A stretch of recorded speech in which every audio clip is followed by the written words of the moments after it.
भावनगर की बहुत ही जोश से भरी हुई ये परिवर्तन रैली में जगह जगह से यहां पर अपना कीमती समय लेकर पहुंचे हुए भावनगर निवासी सत्कार योग्य बुजुर्ग, युवा, बच्चे, माएं, बहनें और मंच पर आसीन क्रांतिकारी मुख्यमंत्री, देश के दिल्ली के मुख्यमंत्री केजरीवाल साहब, ईशुदान भाई और हमारी गुजरात की पूरी टीम और जितना भी मीडिया आया है, जितना भी आया है, इनको आने नहीं देते ना, कोई बात नहीं। जितने भी हिम्मत करके आए हैं, आप सबको मेरी तरफ से नमस्कार, प्रणाम, सत श्री अकाल। दोस्तों, हम यहां आपको कोई जुमले सुनाने नहीं आए, हम आपको दिन में सपने दिखाने नहीं आए, हम कोई हवा वाला जहाज पानी पर चलाने नहीं आए। हम सिर्फ आपके साथ आपके बच्चों की, आपके परिवार की, शिक्षा की, रोजगार की और इलाज की बातें करने आए हैं। आम आदमी पार्टी रवायती पार्टियां जो हैं, ट्रेडिशनल पार्टियां, उनकी तरह नहीं है कि आए, हाथ हिलाया और गए, वोट पड़ जाते थे।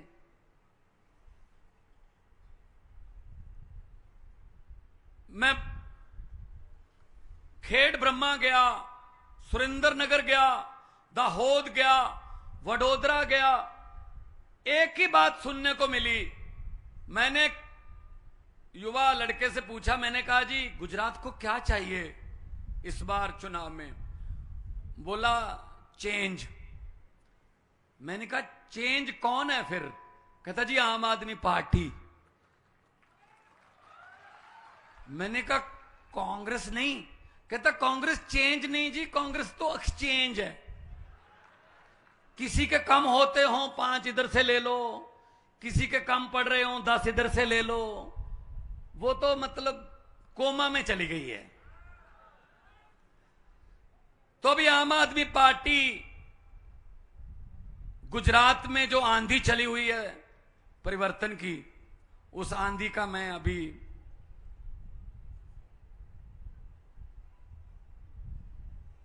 देख रहा हूं, एक छोटी सी झलक उसकी। जोरदार तालियों से ये बता दीजिए कि ये आंधी का हिस्सा आप भी हैं।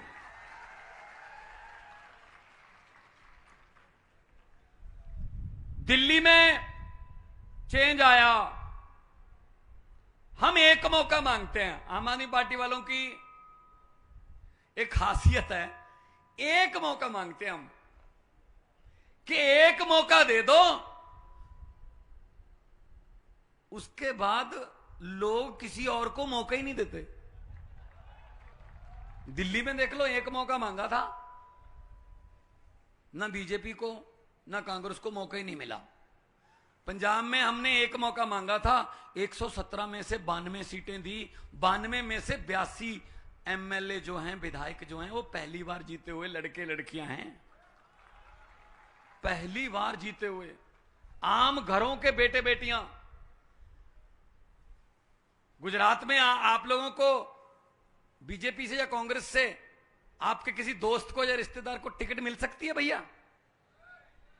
नहीं नहीं नहीं नहीं, जिला प्रधान भी नहीं बन सकते। इनके बेटे, इनके आगे रिश्तेदार, मामे फुफ्फे, पता नहीं कहां तक चलते हैं। आम आदमी पार्टी ऐसी है जो आप लोगों को, आपके बच्चों को टिकटें देती है, उनको विधायक बनाती है, उनको विधानसभा की सीढ़ियां और लोकसभा और राज्यसभा की सीढ़ियां दिखाती है। ये आम आदमी पार्टी है।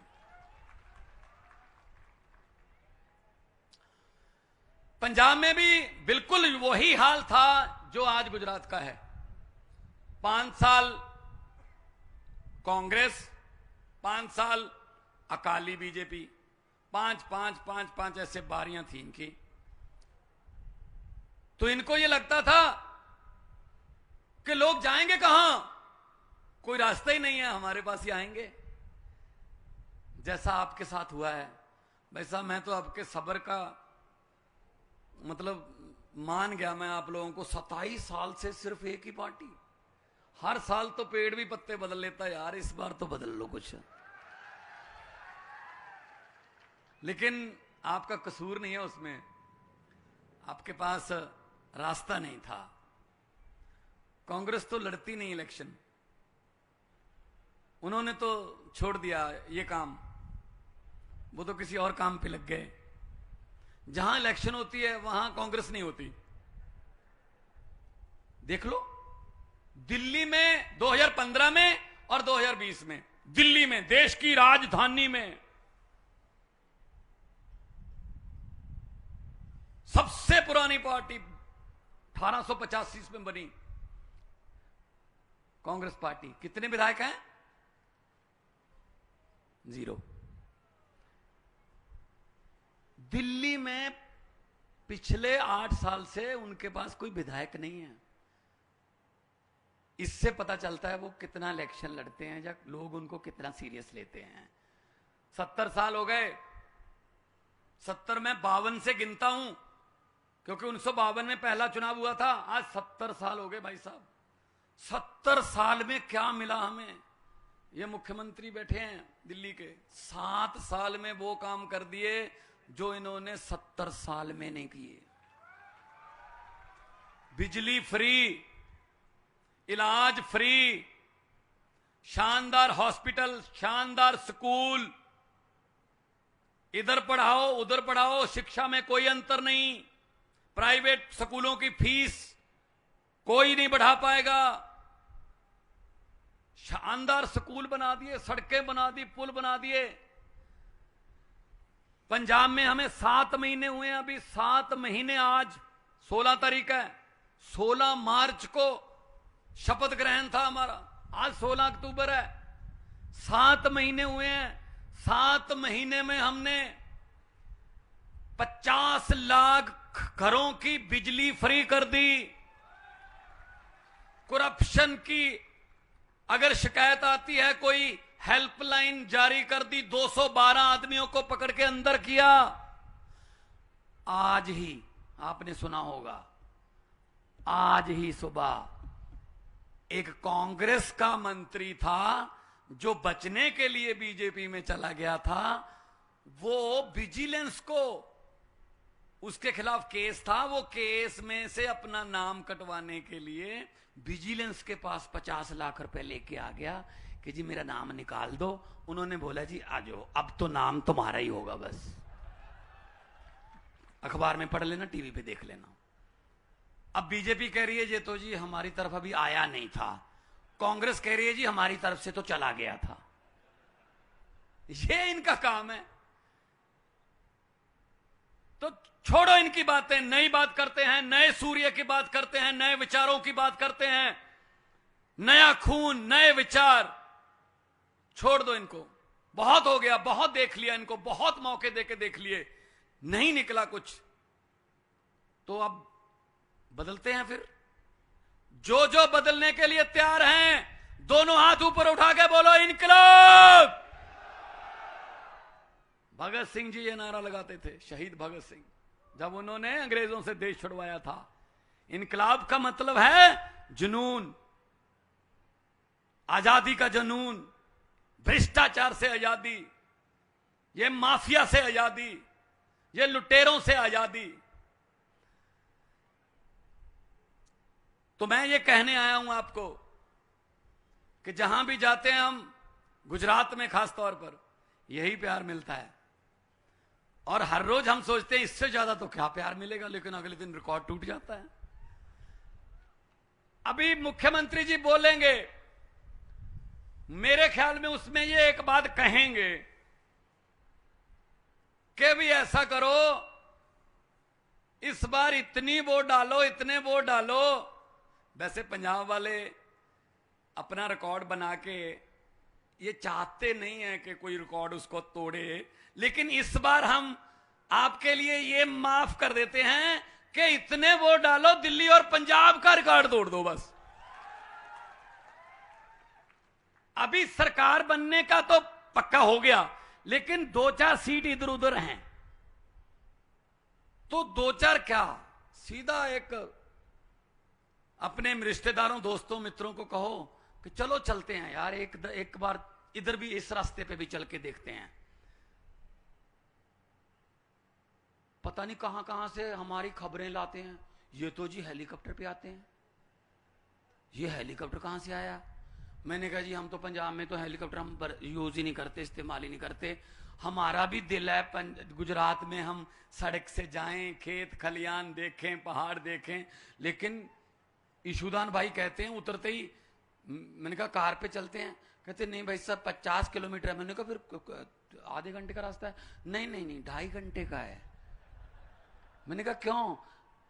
कहते यहां सड़क में गड्ढे नहीं है, गड्ढों में सड़क है। हद है, फिर और क्या करें हम। इसलिए हम कहते हैं कि बदल लो। जब वोट डालने जाओगे, मशीन पर एक बटन होंगे, बटन के सामने चुनाव चिन्ह होगा। यह बात मेरी भावनगर वालों याद रख लेना।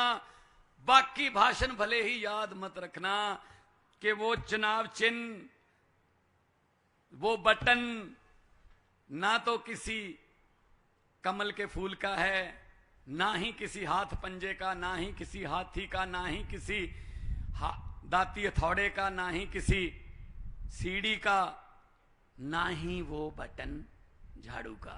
असल में वो बटन आपके बच्चों की किस्मत का बटन है भाई साहब।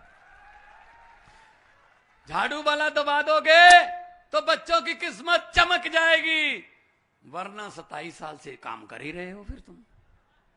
ये बीजेपी वाले मुझे मिले, कहते जी हम बिल्कुल एंड में हम पलट देते हैं बाजी। मैंने कहा कैसे? कहते ऐसे। मैंने कहा अच्छा, अब अगर ये ऐसे आए, इलेक्शन से पहले आपको ये कहने के लिए आपके घर पे ऐसे आए, तो मेरी हाथ जोड़ के विनती है, मना मत करना। लक्ष्मी आई है घर में तो रखना, आप ही के हैं, आप ही के लूटा हुआ माल है, इनका कौन सा घर से बनाते हैं ये। हाँ, इनको पकड़ के लक्ष्मी को उसके बोल देना कि हाँ। और इलेक्शन वाले दिन जैसे पंजाब में किया था लोगों ने, अंदर जाके बटन दबा के कर देना कि हाँ। जो समझ गए वो ताली बजा सकते हैं, बाकियों को माफ है। अरे बहुत समझदार इलाका है जी, बहुत समझदार इलाका है, सब समझ गए। ये तो काम हो गया फिर। हमारे साथ भी तो ऐसे ही करते हैं ये मेरे पंजाबी भाई बैठे ने, एक खूंडा चक्की बैठे बुजुर्ग, बोले सो निहाल। ਇਹ ਪੰਜਾਬੀ ਜਿੱਥੇ ਜਾਂਦੇ ਆ ਆਪਣਾ ਮੁਕਾਮ ਬਣਾਉਂਦੇ ਆ। ਗੁਜਰਾਤ ਦੇ ਵਿੱਚ ਬਹੁਤ ਪੰਜਾਬੀ ਨੇ ਮੁਕਾਮ ਬਣਾਇਆ, ਟਰੱਕਾਂ ਵਾਲੇ, ਟਰਾਂਸਪੋਰਟ, ਸਾਡੇ ਖੇਤਾਂ ਦੇ ਕਿਸਾਨ, ਸਾਡੇ ਕੱਛ ਏਰੀਏ 'ਚ ਮਿਲੇ ਪੰਜਾਬੀ, सारे रल के मिल के देश बनता है। बगीचा कभी एक जैसे फूलों का नहीं होता, बगीचे में रंग बिरंगे फूल होते हैं। हमारा देश एक बगीचा है, इसमें रंग बिरंगे फूल हैं। ये राजनीति करते हैं नफरत वाली, हम वो नहीं करते जी, हमें नहीं आती वो। मैं तो आपको यही कहूंगा, उम्मीद लेके देखो, ना तो भावनगर में मेरे कोई चाचे का बेटा रहता है, ना ही मैंने कोई सड़कों का ठेका लेना यहां पे, ना ही मेरा कोई माफिया में हिस्सा है। मैं तो पंजाब से सिर्फ ये कहने के लिए आया हूं कि शहीद आजम भगत सिंह, राजगुरु सुखदेव, चंद्रशेखर आजाद ने सिर्फ पंजाब और दिल्ली आजाद नहीं करवाया था, साथ में गुजरात भी तो था। ईमानदारी की सरकार यहां भी आनी चाहिए। पार्लियामेंट में मैंने बोला था, जब मैं एमपी था, बहुत बड़ी बहस चल रही थी, ये हो जाएगा, इनको ये दे दो, ये समाज वो समाज। मैंने कहा जी मुझे तो 30 सेकंड चाहिए, स्पीकर साहब बोले 30 सेकंड में क्या बोलोगे? मैंने कहा जी यहां ना पहुंचे रवि वहां पहुंचे कवि, मेरा तो 30 सेकंड में काम हो जाएगा, इनके 2-2 घंटे के भाषण की जरूरत नहीं है। कहते चलो बोलो फिर। मैंने ये बोला था कि लंबे सफर को मीलों में मत बांटिए, लंबे सफर को मीलों में मत बांटिए, कौम को कबीलों में मत बांटिए। एक बहता दरिया है मेरा भारत देश, इसको नदियों और झीलों में मत बांटिए। दोनों हाथ ऊपर उठाकर भारत माता की इनकलाब, जय जवान, वंदे, बोले सो निहाल। बहुत बहुत धन्यवाद, आपने इतना प्यार सत्कार से मुझे सुना। बहुत बहुत आपको